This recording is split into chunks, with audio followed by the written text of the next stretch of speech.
Well, Sunrise Daily will continue in just a moment as Chamberlain is standing by in Lagos with another guest.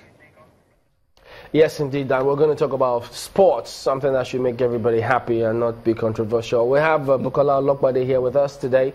He's a former commissioner for sports in Ogun State, among several other things that he does. Thank you for coming on this morning. Thank you very much, Chamberlain. Good morning, viewers. Well, yes, indeed. Now, let's start off with, I'm tempted to start with football, but I'll try and resist that for a bit. And let's go with the federation elections. It's out there. The dates are there. The sports ministry ready to change the landscape and ensure things go on. But along the way, there was this perspective that the House of Reps had. I think they were trying to see that they should hold on for a bit. What do you think of the whole process at the moment? I thought the legitimate commencement of the process was what the Ministry of Sports alongside the NOC did, which was to call stakeholders together to articulate rules and regulations for the next elections. The elections are, by the way, legitimate every 4 years. Okay. You must change. You must conduct elections for the leadership of federating boards in sports in the country. So it's within the ambit and the rights of both the sports ministry and the Nigerian Olympic Committee.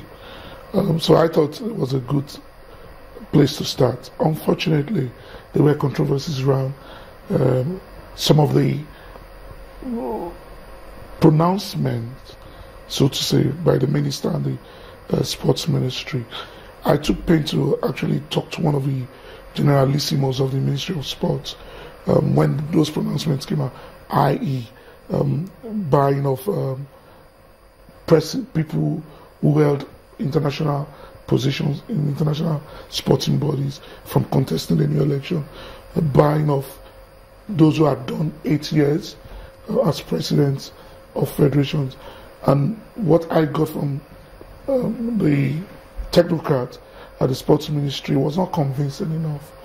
So it was a great thing of joy for me when I read 2 weeks after that the NOC and the Ministry of Sport had come together to create a symbiotic relationship towards having an equitable process that will churn out new leadership for our sports. Is it because of the some of the candidates that have failed in or running for these federations? We have the Minister for Sports now, Solomon Dalong, saying this has to hold on first.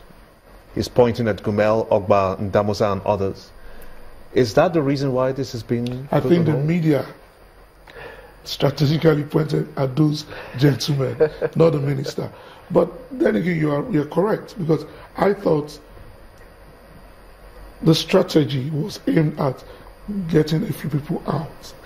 And the minister kept on using words like, we needed new blood, vibrant, young.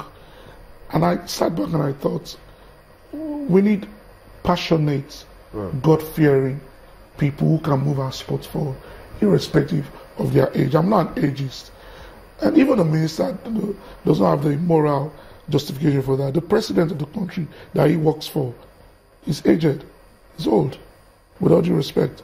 Yeah, but that doesn't mean he shouldn't come up with new policies that will move country forward. That's my point. So it is better to say we need passionate, driven people who can elevate. But that's where he's driving at. No, he kept on using the word young, vibrant. But who else does sports? How many aged people are involved in sports? Who else does politics globally?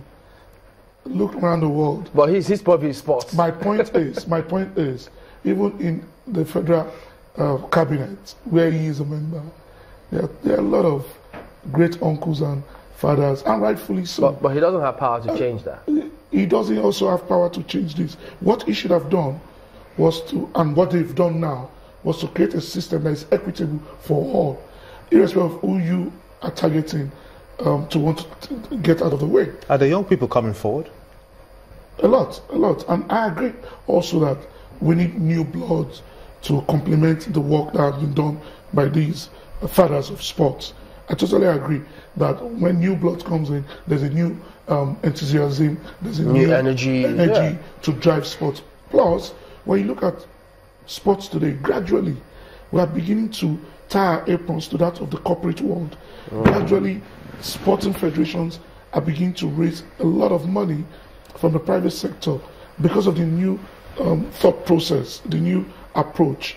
For me, irrespective of what your age is, what we need to drive sports in a very articulate manner are people who are passionate, people who are God-fearing, people who understand that sports is the biggest veritable tool of empowerment for our young people. The talk of, in the past, the people who ran sports were politicians. For me, it's balderdash. Because who is a politician? Gumel was in the civil service. Undanusa, yes, politician, but all his life has been tennis. Solomon Ogba, yes, a politician, but all his life, I mean, from UCC College in Warri to date, has been sports. Never done anything. Amaju Pini, from university straight to football, all his life, never done any other job. But that's a different ilk. We see the energy. Bukola Olopade, politician, all my life. Yeah, but you're not... But all my life, I've been a sports enthusiast. I remember when I was graduating from law school, I told my father straight up, now forget it, I studied law because of you. My love, my passion is to do sports and to use sports as a veritable tool of empowerment. So when Benga Daniel called me to take over sports in Ogun State, I thought, yes, this is what I've always wanted to do. So I don't believe the talk of in the past it has been politics. I can give you great administrators who were not politicians, who somewhere along the line I'm wondering contributed to the growth of sports, because we have not been static. I'm wondering how this is going to work out, because let's take the Athletics Federation of Nigeria, for instance. And you've had great athletes from this country, the likes of the Chidi Imos, the Olopade Adenikens, the Seun Ogunkoyas, the Tony Obetas, and so on. Fantastic. How difficult is it for the government now to invite such names and say, perhaps since you have been an athlete yourself, you've represented Nigeria at several Olympics or several Africa Games and so on. Since you know the pains of what the athletes go through, you know the requirements of training and camping, take up this position.